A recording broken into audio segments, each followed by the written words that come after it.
up guys, Danielle here, neutralsport.net. So I had this tool from Crest Tool float across my desk, and in doing so sent me into a black hole spiral of things that I did not know about hydraulic brakes and misconceptions that I've been carrying around this whole time and I didn't even realize it. So I decided to make this video not only about how this tool works and what it's actually doing in your brake to make it work, but also just like general overview of how hydraulic disc brakes are actually working. Because I can't be like the only person, though most of you I'm sure already know how hydraulic disc brakes work. Maybe some of you don't. So we're gonna check it out. Wait, master. It might be dangerous. You go first. As a mechanic of any kind, bicycle or otherwise, the best way to elevate your skill level is to actually understand how the systems you're working on work. That sounds like a simple thing, but truly you can just memorize step by step how to do something without internalizing how the thing works. Bueller.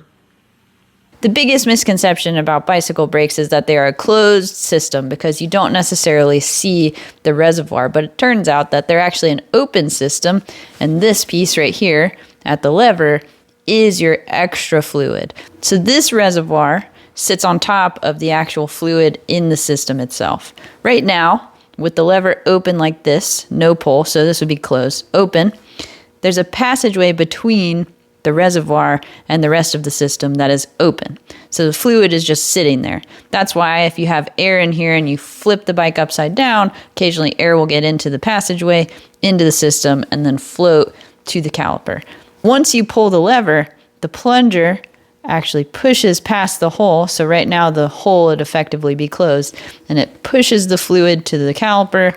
The fluid's being pushed causes the pistons to push, pads close, pads reopen. Once the lever reopens, the port between the reservoir and the body reopens as well.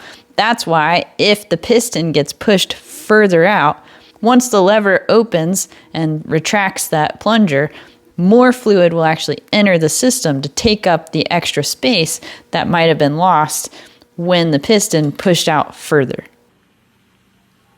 Bueller. So if this were a closed system, every input would retract exactly the amount of the input because there would actually be a vacuum in the system. So for every loss over here, there's a gain over here and vice versa.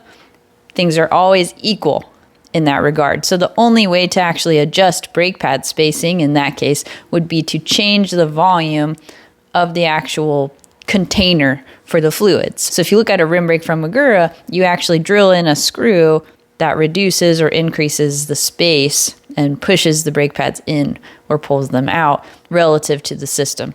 What is this? I always thought that when you pulled your brake, you were displacing fluid, and when you let go of your lever, that fluid was actually being drawn back by the piston and the lever, creating a small vacuum that then put pressure on the piston to pull it backwards. That is absolutely not true in any open brake, car, any kind. There's no fluid pressure pulling the piston back. It is only to push the piston out. Now, that sounds like a foreign idea to some of us, except for we constantly deal with a system just like that with derailleurs. So with a derailleur, your cable would be here. If your cable pulls, the derailleur goes to your easier gears. But as soon as the cable lets go, it's not the cable that's pulling the derailleur back the other direction in modern derailleurs. It's actually the spring here. So the spring pulls back two different forces. So essentially in this example, the fluid is the cable, but what's the spring? Consider the spring. So within this system here, if you look at a cutout of a brake, there's a seal between the piston and the body of the brake, and there's a channel that seal sits in. Previously, I thought that the seal, the entire purpose of the seal was just to hold the fluid in the caliper. It is not. The seal itself is actually square cut. This is true about all brakes, so that it flexes as the piston pushes out. When the fluid pressure is removed and you've released the lever, the elasticity of the seal from the flex actually retracts. So the seal itself is what's pulling the piston back into the body of the brake. It has nothing to do with a vacuum from the fluid, but instead that you have removed pressure from the system, so the flex of the seal pulls the piston back into the body. That's how a hydraulic brake actually works, and that's how a bicycle brake actually works. Killing me, Smalls. So knowing those things, we have disc brakes that have contact adjustment and things like that to adjust the distance between the pads, and we all have had those customers who are picky about how far their lever goes.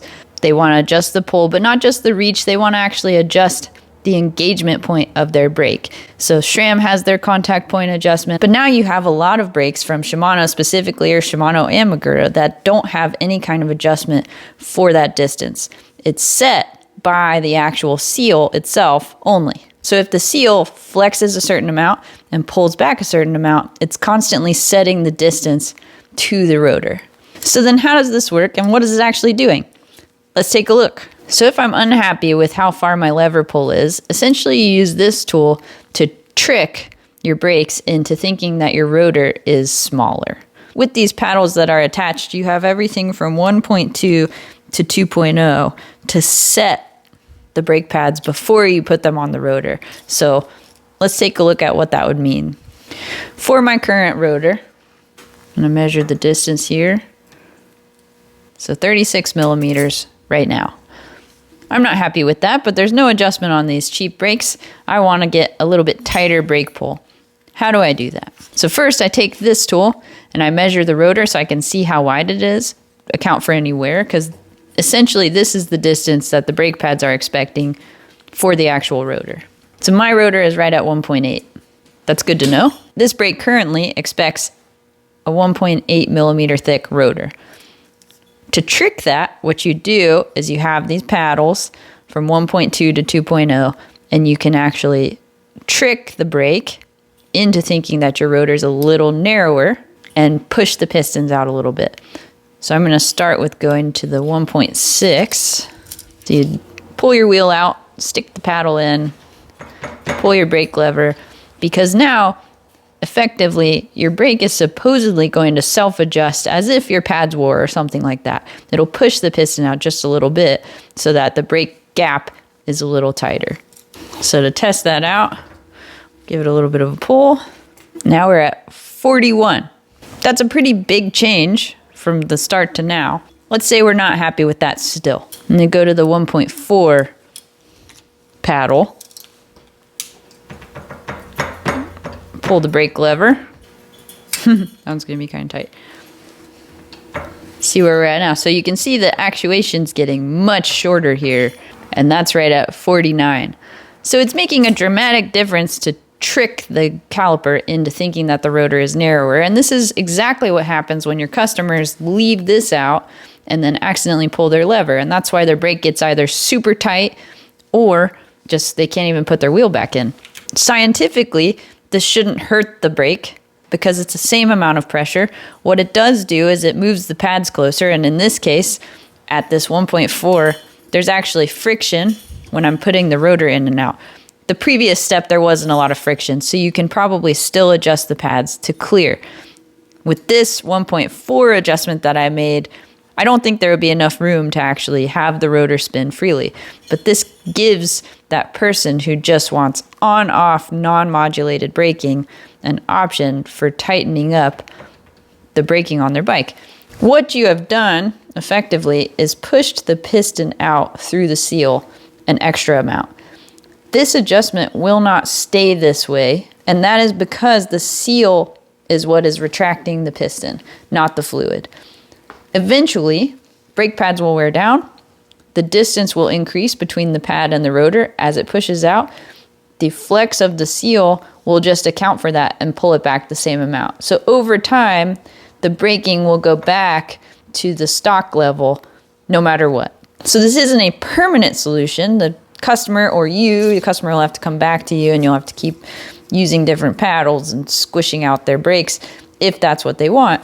But it does give you an option to adjust what was effectively the unadjustable in a scientific way. We had the trick of doing this before. You could pull the wheel out and just pull the lever, stick the wheel in, and see if you get it to where you want. This tool from Crest actually gives you measurements so you can have a repeatable result every time instead of just guessing or feeling it out. So if this is something that you care about, this is a scientific way to achieve that. Another cool thing is Crest has actually started doing this in double color. So I had colored these so that you guys could see them, but now Crest actually makes their measurement side red and black so that you can read the numbers easily, and they look great. It looks a lot like this. So all in all, I'd say when I got this tool, I was a little bit incredulous about if you should do this to a bike, and now I'll say, yeah, sure, why not? There is no reason not to for somebody who wants their braking a little bit tighter. So they did an awesome job. And that's the way the cookie crumbles. So thank you for watching. I hope that you learned at least a little bit about hydraulic brakes and how they work. But if you didn't and you already knew everything, at minimum, you got to see how this guy works. So finally, somebody makes a tool that we can make the cheater adjustment that we used to do scientific. Check out Crest Tool. They have other neat things on their website. If you like this video, you can go ahead and subscribe to the channel. It'll tell you every time I put one out. You can head over to neutralsport.net. I've got cool swag, hats, aprons, tools like the dropper buddies back on there for sure. I also started printing the UCI Hood Angle measurement tool. So I won't take credit for this, but I will print it. So this is their file. If you need one to measure, go ahead and grab one. They're up on the website too. As always, I hope you have a good day.